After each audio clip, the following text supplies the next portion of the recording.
Hello everybody, it's Ichia. Welcome back to my YouTube channel. It is finally time to build the new 5-star character I recently received, Zibai, the White Horse Adeptus. Yeah, we're not only building Zibai, we're also going to build C6 Goro, of course. I finally managed to get him C6, so there's that. And yeah, we're going to do so over the span of a week, because I don't actually have a lot of resin left. Through day 1 to 4, we will focus on leveling her artifacts and gather her local specialty. On day 5, we will try to farm her Ascension Bus material. On day 6, we will try and finish up Goro as good as we possibly could. And on day 7, we shall finally attempt the Stygian Onslaught menacing difficulty. Now, did everything go as planned? This is an EGLA video, so take a guess. Oh my god, I just logged on to record. Somebody has gifted me a Welkin Moon. Thank you so much to whoever that was. What? I don't know how I deserve the honor of such a gift, but thank you. But anyway, as for now. So actually, since the last time I recorded, if you didn't know, I was doing Idua pulls. You can watch that video right there if you like. I put a lot of effort into the video. Ever since then, I was actually able to get to see Zibai. I've been doing 210 wishes in total, trying to finally get my C6 Idua, but it ain't working out. It is what it is. So yeah, I don't have any resin, and I really mean any resin left. I spent all of my like 30 fragile resin that I had to level my Idua and triple crown him and all that good stuff. But yeah, I'm still gonna build her. So far I managed to level her up to level 80, and today we're going to try and gather her local specialty, maybe yap a little bit along the way. We'll see. We're gonna focus on her artifacts because they are not leveled. I have actually a pretty decent artifact set for her. She's rocking a level 1 Harbinger of Dawn, still has decent crit stats despite having no leveled artifacts. She's basically always gonna overcap in crit because of course I have Idua who gives crit rate via his passive, and at C6 he's actually going to give 10 crit rate, you know? And the Harbinger of Dawn passive obviously gives 28%. Yeah, she can overcap in crit rate as long as she has... I'm aiming for around 200 to 220 crit damage if I can. That would be nice. So yeah, we're borrowing the Harbinger of Dawn that is already leveled and on Nilo so that she can have decent crit stats. But more importantly, I'm gonna invest into Goro since I managed to get his C6 this banner, yippee. I do have a full instructor set. Goro is gonna be built, he's gonna be on the Favonius. So now we have a somewhat functioning Zibai team. We're just going to actually not farm this domain because I don't need pieces from there. Keep in mind guys, my Zibai has +0 artifacts. Oh, Goro is not gonna do much here. Wait. How much damage is that? Was that 200k? Am I tripping? What? What was going on? I'm gonna have to play back the footage, but that was insane. Excuse me, Miss Zibai, what the heck are you doing? Okay, maybe it's a good decision we're leveling them then. This could be decent. Attack. I want defense, please. Give me defense on the instructors. Oh, because of her C1, she starts off immediately with like...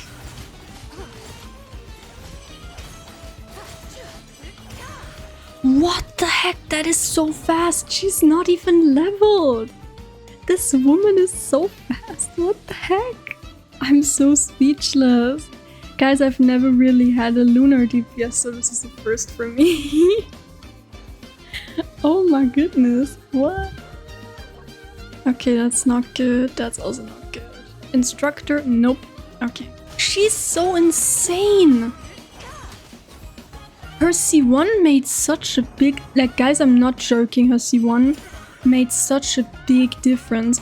I tried using her at C0 the other day, and it was not nearly like What? I'm so shocked that her C1 made such... She also feels a lot better to play because at C0 you have to do normal attacks first to get her skill.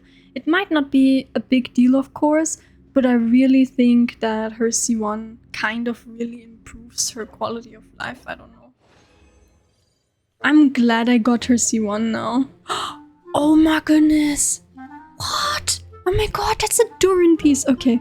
Oh my god. Heck yeah, finally getting decent artifacts. That is not defense percent.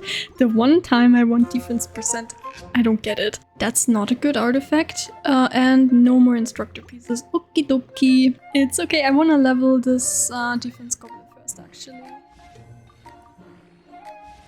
Oh my god, yes, please. And controversial opinion, but I don't need strongbox at the moment, so I'm gonna use these to actually level up. Okay, actually that's not bad. That's really not bad. And I already reached the crit ratio I wanted, right? I already reached it. Oh, I'm so happy. My Zibai is gonna be so good. So yeah, we're gonna collect her local specialty, of course. Alright. Idlua, please come home, please. Oh my god, 4-star. Please be Idlua, please. I'm begging, I'm begging. I guess we're putting Yanfei in here then. It is kind of random, but she shows local specialties and it's gonna make farming a lot easier. Also, I'm not sure if it's controversial, but I did put the green gliders on Zibai. I kind of like how it looks. I don't know. Maybe I'm just a little weird. I think most people put the dragon spine wings on her. Understandable, honestly. Anyway, so as for the 4-stars, this is not the first time I'm pulling for a 4-star. I started playing properly in 4.0. I had a Wanderer on my account, which is very good because he's my favorite character. And ever since then, I think Thoma reran. I played the story and I really loved Thoma so much. He was one of my favorite characters back then. And he reran when Risley came out. So yeah, I pulled on the Risley banner. I made 78 wishes. Thank god I didn't get a 5-star. I think I didn't understand how the pity system worked back then, so I was just non-stop wishing essentially. And I got Thoma at freaking 78 pity, guys. Can you imagine that? Like my C0 Thoma. And everybody was saying like, yeah, you should get the 4-star in like 1 pull or something, like in 110 pull. And I was like, oh, okay, so I get Thoma after 10 wishes, right? So I used all of my wishes. It was so tragic, honestly. Then the other 4-star, sorry, I tried to pull was Hazel. I think he reran first when Zhongli had his second banner when I played. So I pulled on that banner. What? What's this? Oh my god, this is still here? That's such a nice detail. I wonder, will it go away after the lantern, right? Probably, right? Anyway, oh my god, I got distracted right now. So yeah, I pulled Hazel on there. And you can guess how many pulls I spent. I spent 75 wishes and did not get a single Hazel. I did not get a single Hazel. And I stopped because I didn't want Zhongli. So yeah, there's that. Got him on the Inazuma Chronicle wish.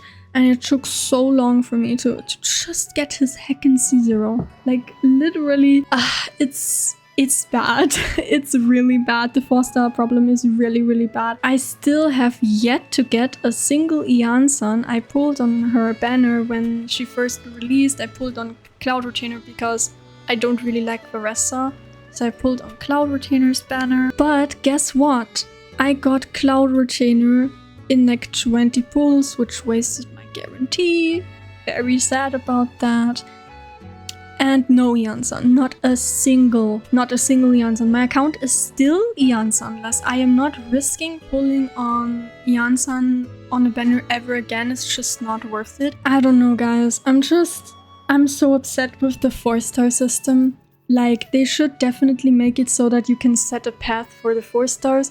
There's just so many 4-star characters now, and even if they are rate up, the fact that it is first a 50-50 between a standard 4-star and the banner rate up, and then it's like guaranteed with a 1 in 3 chance. It's insane. They need to make it so that every 30 pull or something you get the 4-star you selected, because I think 30 pulls is fair. It's still a large amount, but it's not crazy. I think it's a good sweet spot for for 4 stars. Heck, I would even take it if it was 50 wishes to guarantee one of the rate up 4 stars. I don't care. But the way it is now, it is easier for me to get a freaking Zibai constellation. I want my, as a context, he's I have 2 all-time favorite characters in the game. It's Idua and Wanderer. And I want him to be C6 so badly. But anyway, enough yapping. We did manage to get enough glaze lilies. Hello everybody! It's officially day 2 of the Zibai building week. We're going to focus on her talents, of course. But I'm just gonna go with Citlali. Whenever I don't know what to do, I pick my Citlali. She's my go-to support. I don't know. She's just so comfy. She has a shield. She, like, with her C1 and with her weapon, she buffs. She gives elemental mastery via her C2. She's just such a comfy support. I don't know. Ilua, of course, is still on his damage build.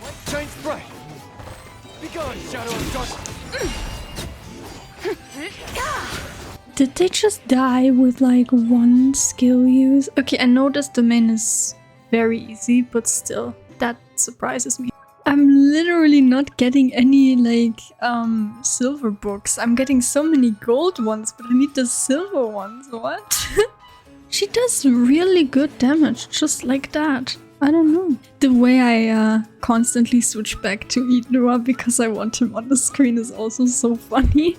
Let's craft up everything. Alright, I'm just gonna level as far as I can. I also think I'm lacking more.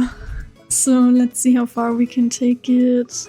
Right, not bad, not bad. So yeah, tomorrow we're gonna try and finish her artifacts, of course. While I yap, actually, let me farm specters for Goro. I've been doing that every day now. Anyway, as I was saying, I've done a voting like last year or something where I literally was like, alright guys, I've been AR60 for months now. Do you actually want me to do an account review? The people who voted were all like 100% voting yes, and I still haven't done it, and it's been almost a year and I feel so bad. I should honestly just get into it, you know, and maybe now is the perfect time for that. Since now I finally have reached almost all of my goals for my account, right? I've beaten the Abyss 36 stars multiple times, like basically every single time now. I have gotten my favorite character to C6. I should probably just do it, that's my point, right? Also, I'm so glad that I built Idua for damage. It's just so nice to be able to use him and he actually defeats stuff. I really like it. I will always try and force some sort of on-field DPS team for my favorite characters. I also forced Kaveh to do that. Yeah, see, I keep yapping about my characters. I should just save that for like a dedicated video, otherwise I'm gonna repeat myself too often. I'm just gonna use this time to talk about the Genshin community. I have some kinda unpopular opinions when it comes to the Genshin community. I mean, I do have popular opinions when it comes to them, but I also have very unpopular opinions. So let me say this straight away, the meta community is kinda really bad. I'm sorry if you belong to the meta community, but like, I do not want to associate. Like, I make combat content and stuff. I do enjoy the combat a lot. It's basically the main reason why I play this game, right? For the story and for the combat.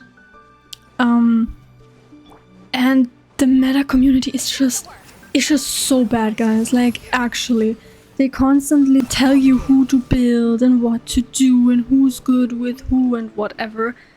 As if Genshin Impact was this really hard and difficult game. Spoiler, it's not really. You can make a lot of things work, and most people, I'd say, don't really give a damn about the Stygian, right? And if you do, that's completely fine. Like, I'm not saying you cannot like meta teams and meta discussions, right? I think it's interesting for me as well to witness.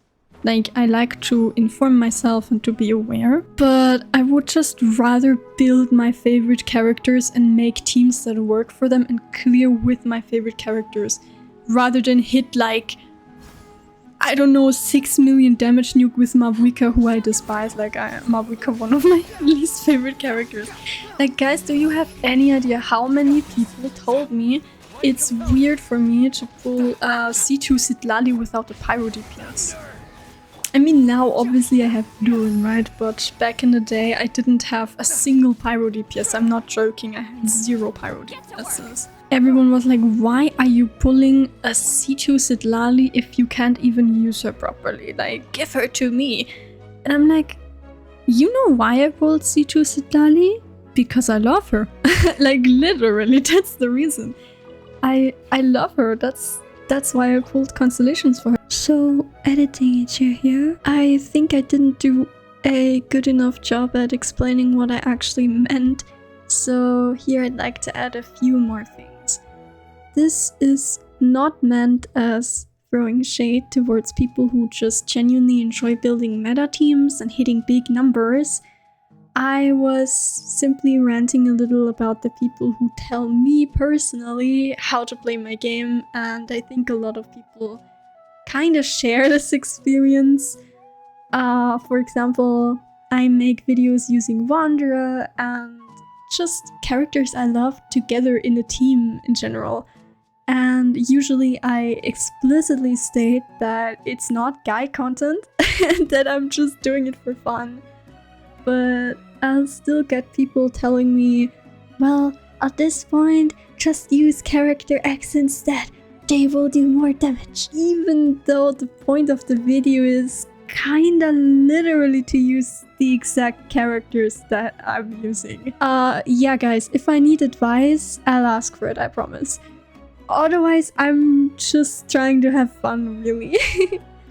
And that's basically what I meant. No shade to all of you who are chill and just like following the meta, honestly. Like, you go. The other parts of the Genshin community, like there is this part of the Genshin community that is heavily into leaks. I don't like leaks. As a context, I avoid them at all cost. I tend to go offline for like off social media for like a good 2 weeks before the patch drops, the new patch drops, because it makes me just so angry to get spoiled, you know? I don't like having the story in particular being spoiled to me. That's the worst thing ever. Like often it is those people that do not actually play the game, you know? You probably know exactly what I mean. Those people look at maybe 2 or 3 screenshots or maybe a cutscene and look into older dialogue to interpret completely new context or maybe even out of context stuff. Like the recent rise in the people who defend Dottoro's action for some reason. As a context, I would like to mention I like Dottoro's writing as a villain, right? I really like his whole concept and everything. And how he tries to break free from the shackles of fate, you know? I think that is amazing.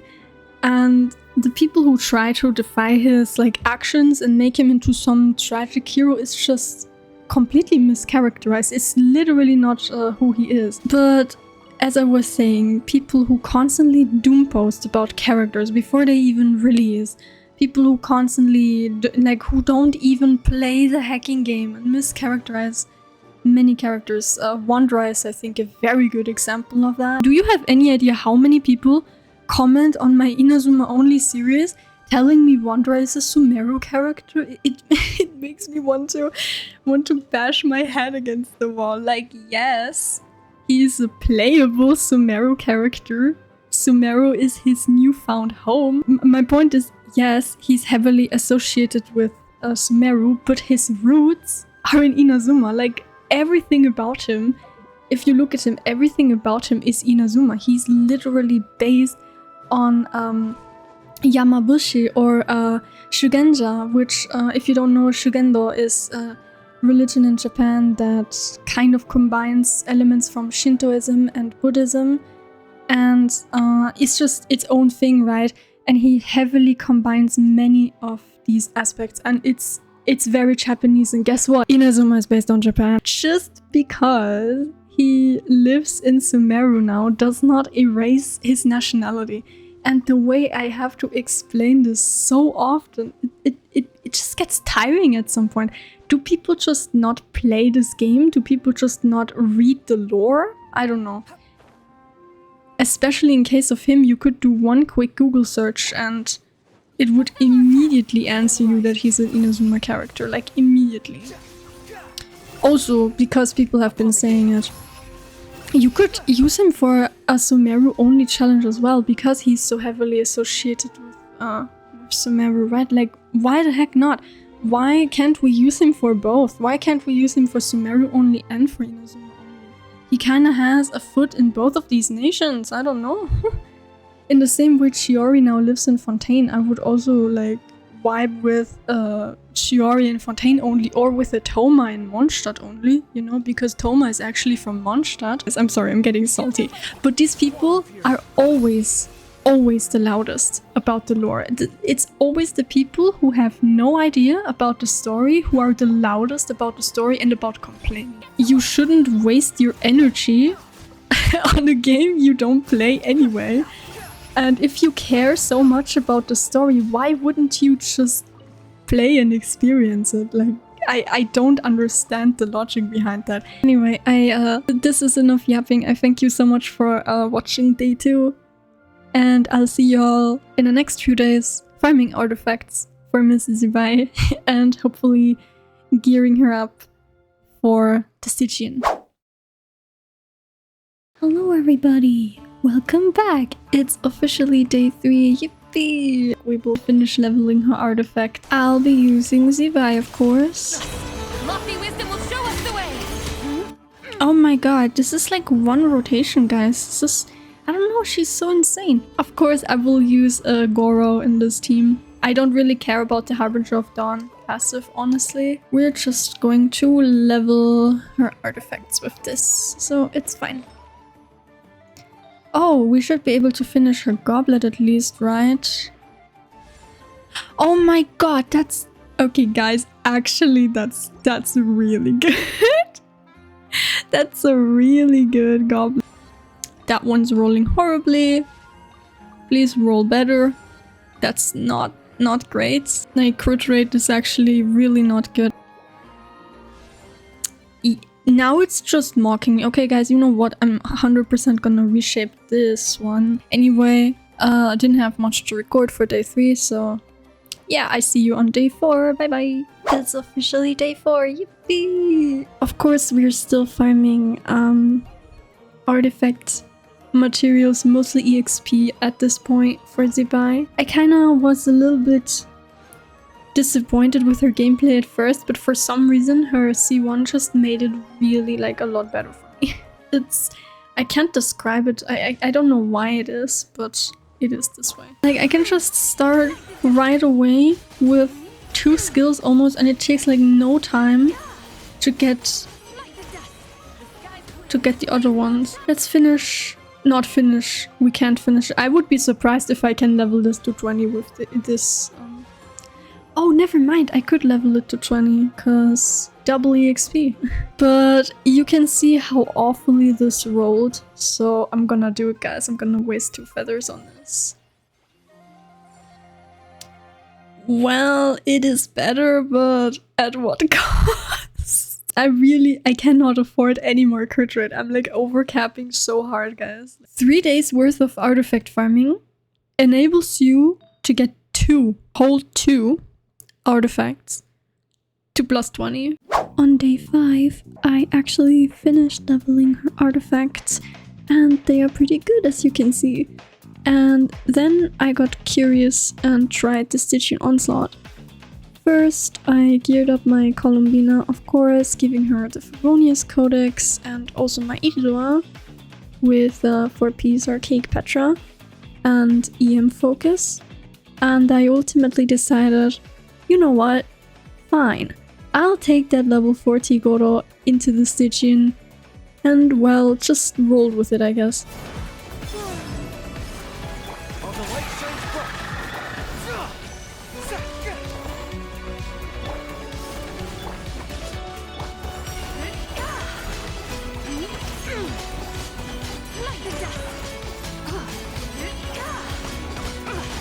Surprisingly, Zibai was able to break the shield without a single sweat this time on the very first try, just by herself, without any buffs. After the shield was broken, it was pretty much smooth sailing from there. I'm honestly glad it went so well and that the team didn't have any energy issues at all. As for my builds, I've shown you Zibai, so you already know that one. But my Columbina is on 4-piece Silken Moon Serenade, Ignor is on 4-piece Archaic Petra as I've mentioned, and Goro is on 4-piece Instructors and has +0 artifacts.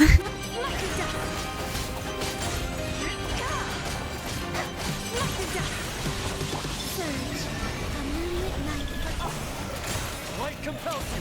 Fall in. Without further ado.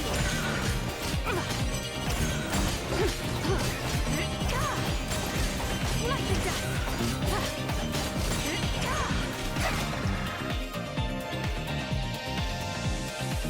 If you're wondering, these are the teams that beat the Stygian for me this time. I thank you so much for watching, and I hope you all enjoy your Zibai, your Neuvillette, and Illua as much as I do. See you next time, bye bye!